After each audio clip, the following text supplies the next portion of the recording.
One Marine Battalion Commander and Medal of Honor recipient, Lieutenant Colonel Justin Chambers, he later remarked, in the early days of the battle, the Japanese soldiers clearly exceeded their commander's requirement. These dedicated Japanese soldiers were pitted against the veterans of the 5th Marine Amphibious Corps, the 3rd, 4th, and 5th Marine Divisions. They were the best of American men who had been trained as Marines, and they had been taught never to give up until victorious. And they faced an equally committed enemy determined to make the Marines fight, pay, and bleed for every inch of black sand. The arena where they would square off was tiny and compressed. 100,000 men were packed onto a tiny 4-mile island, 2 miles wide by 4 miles wide. 4 miles wide by 2 miles wide, an 8-mile square island. One historian put the battle in context by saying, it took the Marines 36 days to slog that 4 miles. Iwo Jima was the most densely packed battlefield of World War II. 100,000 combatants embraced in a death struggle over an area smaller than 1/3 the size of Manhattan Island. It's since been said that the fight for Iwo Jima can be divided into 2 distinctive parts. The battle for the southern half of the island, including Mount Suribachi, and the battle for the northern half of the island. And you know, that probably makes a lot of sense, and it's very apparent in hindsight. My guess is, for those of you who were there, it probably all just seemed like a never-ending series of exhausting, bloody, grinding, bare-knuckles individual actions. But the battle for the northern half of the island consumed most of the 36 days of the campaign.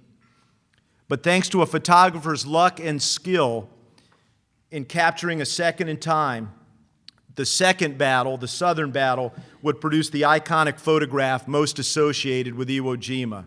And I'd like to talk about that for a minute. 4 days after the initial invasion, D+4 on 23 February, Marines of the 28th Regiment fought their way to the top of Mount Suribachi. A series of events then unfolded that would result in the iconic flag-raising picture that all of us know so well. At 10:20, the first Marines to crest Suribachi raised a small American flag. Watching from a point further down the hill, the commanding officer of 228, Lieutenant Colonel Chandler Johnson, he didn't feel that this first flag was adequate. He sent the word up the hill that he wanted a flag large enough that the Marines at the other end of the island would see it. He hoped that it would lift their spirits.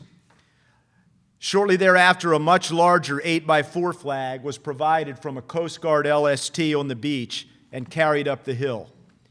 When the second flag arrived at the top of Suribachi later that afternoon, it was attached to a large piece of iron pipe that had been found. Under the leadership of Marine Sergeant Mike Strank, 4 Easy Company Marines attempted to force the iron pipe into the unyielding volcanic rock atop Mount Suribachi. Seeing their struggles, a 5th Marine and a sailor moved up to help. As the 6th struggled to drive the pipe into the hard ground and raise the flag, nearby Associated Press photographer Joe Rosenthal snapped a picture and captured the moment. That picture would soon be above the folds above almost every paper in the United States. However, the immediate effect on the combatants was exactly what Lieutenant Colonel Chandler had hoped for. Tens of thousands of Marines across that tiny island, they looked up at Suribachi, the highest point on the island, and they saw Old Glory. The weather had just cleared and it was a bright day. And when the flag came up to the vertical and the Pacific wind caught it and it unfurled and showed its stripes, it touched off waves of cheering and shouting from exhilarated shore party Marines on the beaches below Suribachi. The sight of the flag was equally a shot in the arm to the exhausted and hard-fighting forward battalions of the 4th and 5th Marine Division. As those of you who were there remember very well, even at this early point in the battle, the fighting had already been ferocious. In the first 3 days of the fight, 4th and 5th Division had lost over 4,500 Marines on the beach and seizing initial objectives. Casualties among the officers and staff NCOs were particularly high, but in the best Marine Corps tradition, NCOs stepped up as needed. Some would later call Iwo Jima the Sergeant's Battle. Aboard the Navy ships surrounding the island, whistles, horns, and bells rang out. Sailors cheered, as did many thousands of Marines who were still embarked. Most of the Japanese defenders, though, they didn't see the flag go up. Those brave men were buried deep in their bunkers, their tunnels, in their spider holes. But we know from the memoirs of the very few who survived the Battle of Iwo Jima that they heard the cheering of the Marines on the surface, and that the word of the raising of an American flag was passed by word of mouth from Japanese soldier to Japanese soldier. And those who survived would write in their memoirs that the knowledge of an American flag atop Mount Suribachi, it sent those doomed men a message of inevitable defeat. And it also told them everything that they needed to know about the nature of the American fighting man that they were scrapping with. United States Marines had come to their island. It was a great moment in American history. And I know for some of you today, the image of that flag on Suribachi, it remains as crisp as ever, even though others details of the battle, it's probably safe to say, have faded a little bit over the last 71 years. The story has been proudly told many times, but it never gets old. What I'd like to do now is just take a minute or two to talk about two Marines among the many thousands who watched the raising of the flag atop Mount Suribachi that 23rd of February. If I can please ask for a little bit of indulgence from you, the first was my own grandfather, a 31-year-old lieutenant colonel by the name of Charles Bierman. On D+4, 96 hours into the battle, he was still embarked east of the island on the USS Auburn. He would go ashore the following day with 3rd Division. Charles Bierman was assigned as the landing transport quartermaster for 5th Amphibious Corps. So his job was to plan and oversee the movement of thousands of assault echelon and follow-on echelons of landing craft originating from many thousands of Navy ships. To the degree possible, they needed to hit the beach at the right time and in the right sequence.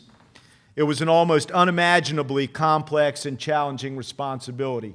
Fortunately, Iwo Jima was not my grandfather's first rodeo. The previous summer, he had accomplished the same task for 3rd Marine Division during the assault on Guam. Now, I should probably stop right there and mention that those skills that allowed my grandfather to complete that tough task, those are not skills that are passed down genetically.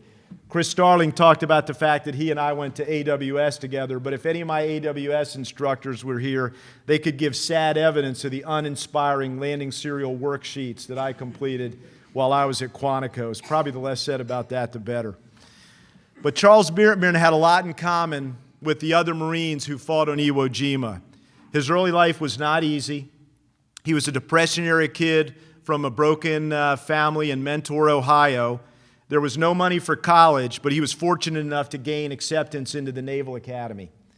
By the time he arrived on Iwo, he'd spent 3 years fighting his way across the Pacific.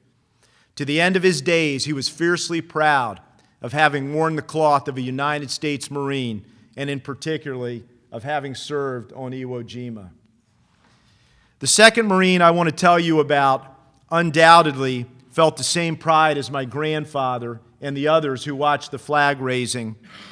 But for him, the flag raising was an intensely personal and emotional experience because he knew that it was his platoon atop Mount Suribachi. 3rd Platoon, Easy Company, 2nd Battalion, 28th Marines. 23-year-old platoon commander, Lieutenant Keith Wells, was forced to watch the flag raising from the hospital ship Samaritan because he had already been badly wounded in the initial frontal assault on the bunkers at the base of Suribachi. Assigned a key role in the initial assault, Keith Wells had led his platoon from the front. Springing from a shell hole on D+1, he had charged up the base of the mountain and his Marines followed. His fearlessness would earn him a Navy Cross. The citation describes his leadership and fighting spirit as materially contributing to the destruction of 25 Japanese fighting emplacements. In the process, Keith Wells was wounded multiple times and evacuated to an offshore hospital ship, but his platoon would continue the assault in his absence. As he watched the flag waving from the deck of the Samaritan, Keith Wells' pride soon gave way to anxiousness and to anger. The tangible evidence that his beloved Marines were fighting without him and still in danger was almost too much for him to take. Shortly thereafter, he convinced a corpsman to provide him with a small supply of sulfa powder and morphine, and he snuck ashore so he could rejoin his platoon. Once he reached the base of Mount Suribachi, he was helped to the summit and reunited with his Marines. The reunion, however, was short-lived. When his battalion commander, the indefatigable Lieutenant Colonel Johnson, learned that he was back ashore, he was unamused, and he promptly ordered Keith Wells to relinquish command of the platoon and return to an aid station.